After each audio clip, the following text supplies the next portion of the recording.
Right. So have you ever had one of those big strategy meetings coming up?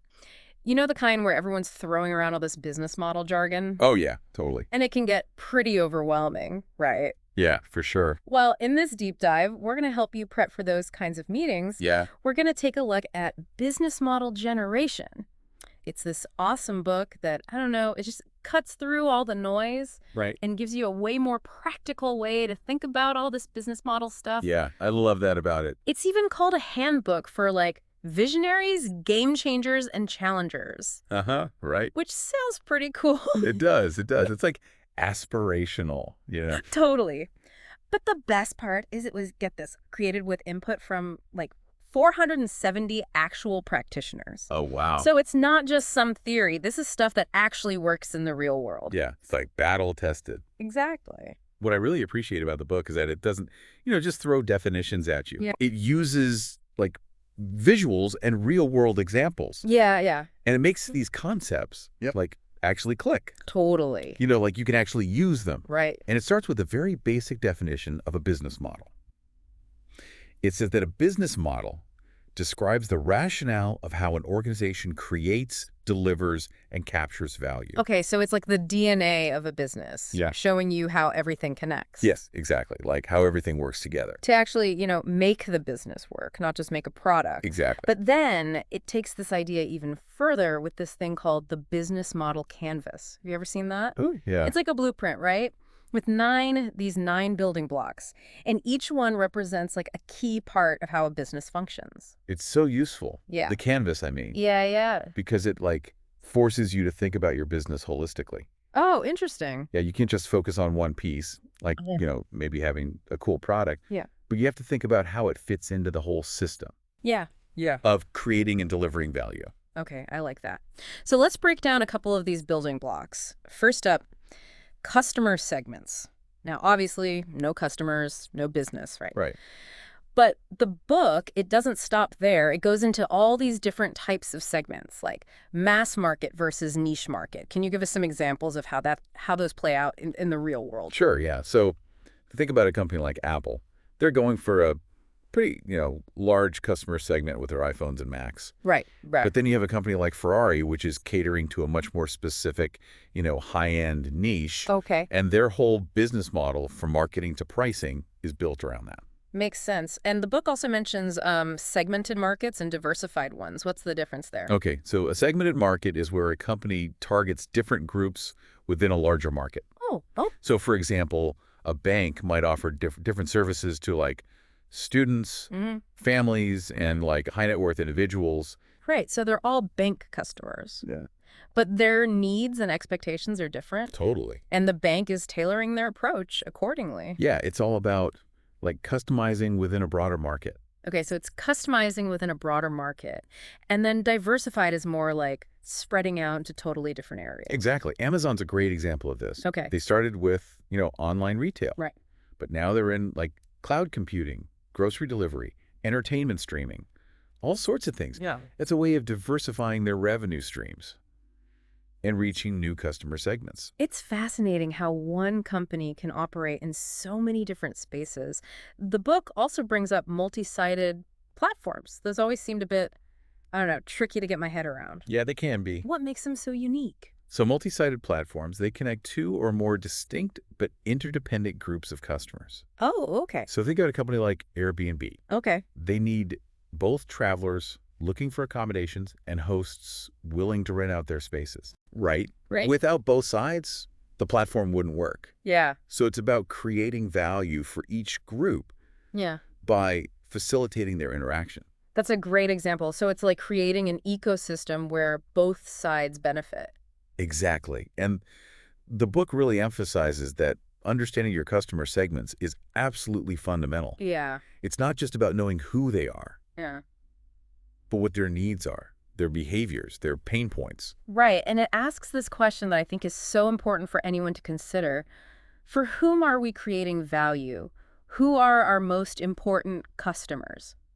Because you can't be everything to everyone, right? Yeah. You have to prioritize. Exactly. You have to focus, because focusing on the wrong customer segment can lead you down a very costly path. Yeah, For sure. All right, so once you've got a handle on your customer segments, the next building block is the value proposition. This is where things get, like, really interesting, I think. Yeah, definitely. It's about solving a customer problem or fulfilling a need in a way that no one else can. Right. It's about differentiation. Yeah. And it's more than just, listing features and benefits. Okay. The book highlights how value can come from all sorts of different sources.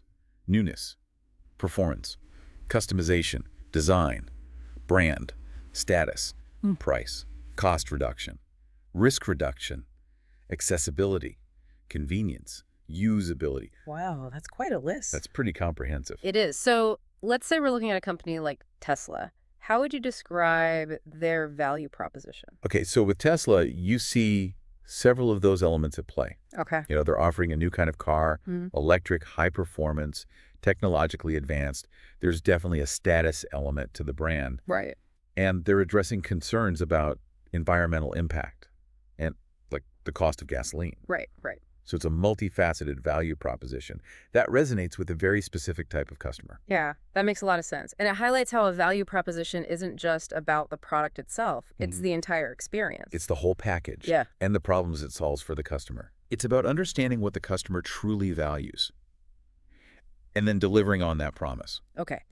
Now, of course, no business model can really exist without considering the cost structure. Right. This block kind of encompasses all the expenses involved in running the show, from like raw materials and manufacturing to marketing and salaries, that yeah. kind of thing. And this is where things can get, tricky, Yeah. especially for like startups. Right. You have to balance your costs with the value you're creating Mm-hmm. and the revenue you're generating. Yeah. So it's about making sure your business is sustainable in the long run. It's not just about having a great idea. Right. It's about making sure the numbers add up. Exactly. You need to be able to create and deliver value at a cost that allows you to be profitable and continue to grow. I like that. This is giving me a whole new way of looking at businesses. I'm starting to see how all these pieces fit together to create a, successful model. And that's just the beginning. Yeah. The book goes beyond these foundational blocks Yeah. to explore like patterns, Yeah. design techniques, and even different approaches to business model innovation.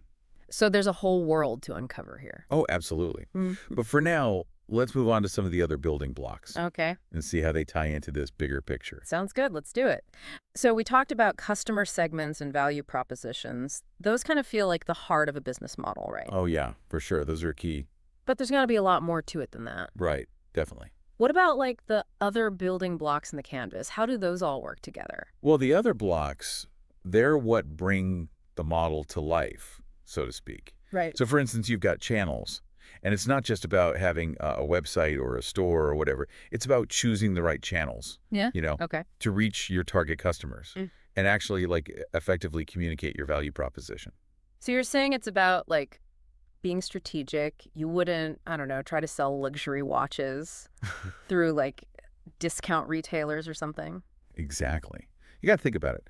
A luxury brand might focus on, I don't know, exclusive boutiques and like partnerships with high-end publications, Right, right.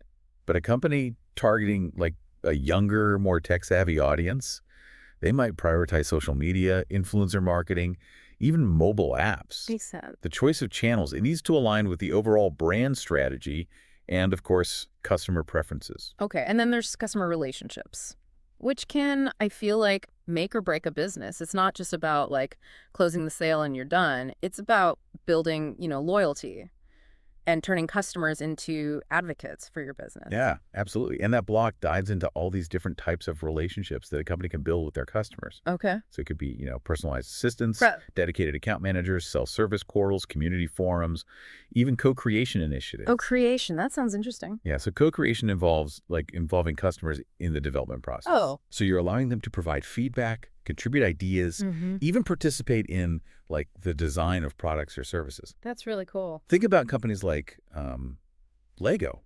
They actually encourage fans to submit their own designs and vote on which ones they should produce. Wow, that's a great way to build a really passionate community around your brand. Speaking of community, how does that fit into the whole customer relationships thing? Well, creating that sense of community, that's a really powerful way to kind of foster loyalty and engagement. Yeah. It could be through online forums, social media groups, or even in-person events. Yeah. You're giving customers a platform to connect with each other, share their experiences, and provide feedback. So it's not just about the company-customer relationship. You're saying it's also about facilitating those customer-to-customer interactions. Exactly. And a strong community can become a super valuable asset for a business, generating word-of-mouth marketing and even driving product innovation. It's like a whole ecosystem. Yeah, totally. All right, let's move on to revenue streams. This one seems, I don't know, kind of straightforward, right? It's all about how the business makes money. Right. But there's more to it than just sales. This block explores all the different ways that a company can generate income. Okay. Like we're talking asset sales, usage fees, subscription fees, lending, renting, leasing models, licensing, brokerage fees, advertising, and more. Wow. Okay. A lot. It's about finding the ones that align with your value proposition, customer segments, and overall business model. Makes sense. Do you have any real world examples of how these play out? Absolutely. So take a company like Spotify.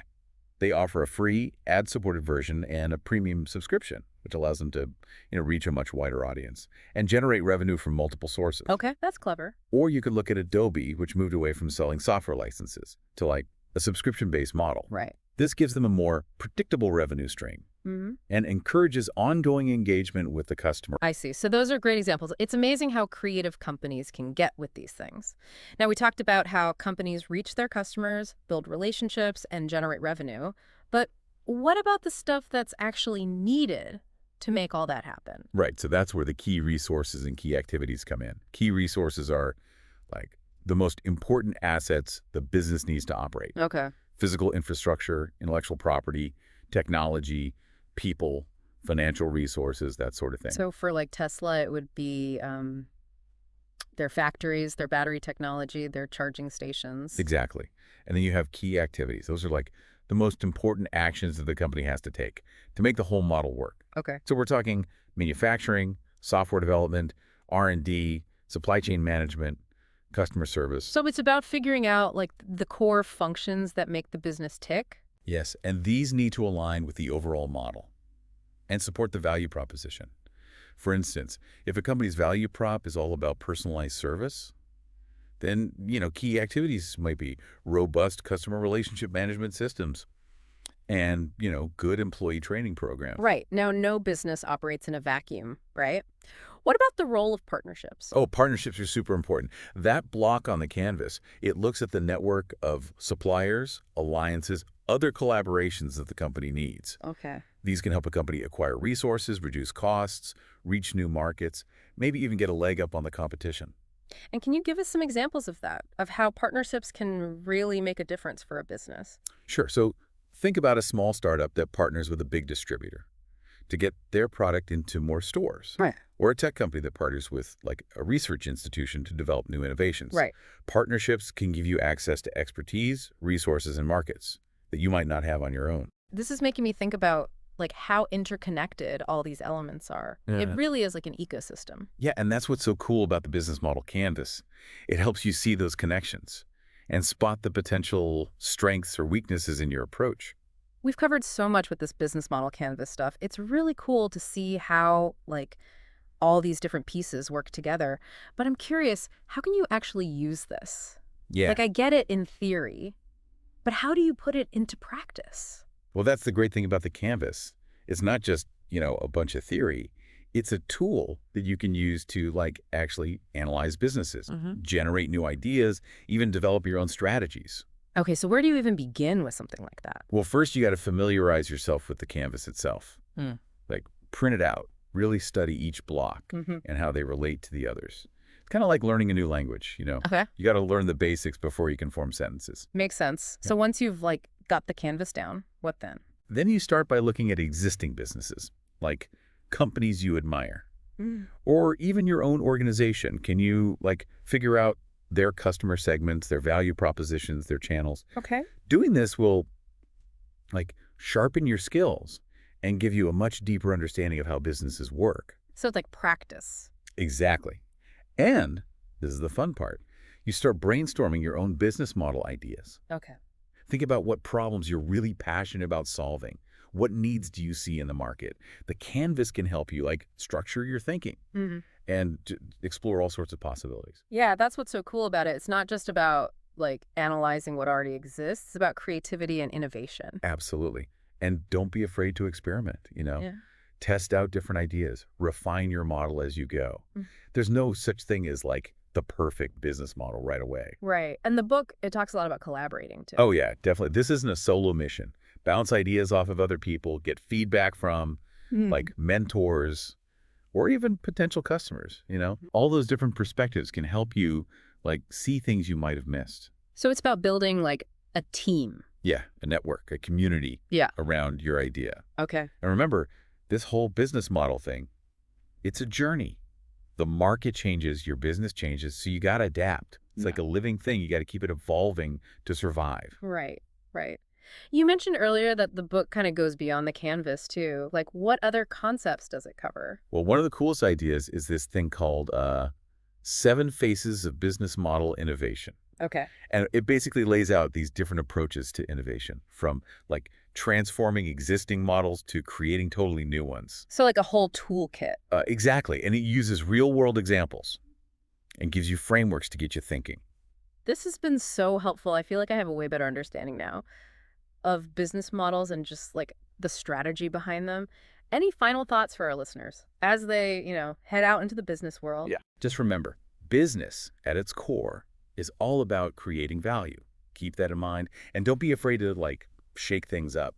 The businesses that are really successful, they're the ones who are always innovating and finding new ways to solve problems. Great advice to all our listeners out there. Go forth and innovate. The world needs your ideas.